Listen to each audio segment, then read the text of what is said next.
जिस देश से माओ बहनों को अगियार उठाकर ले जाए,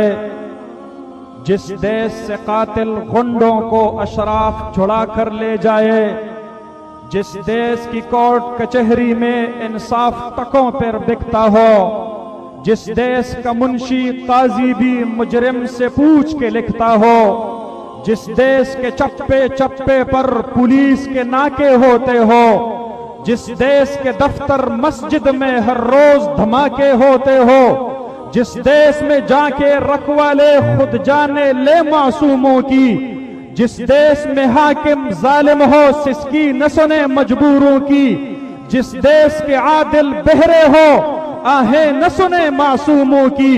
जिस देश की गलियों कूचों में हर सिमत फहाशी फैली हो, जिस देश में बिनते हवा की चादर भी दाग से मेली हो, जिस देश में गुर्बत माओं से बच्चे नीलाम कराती हो, जिस देश में दौलत शुरफा से नाजायज काम कराती हो, जिस देश के ओहदेदारों से ओहदे न संभाले जाते हो,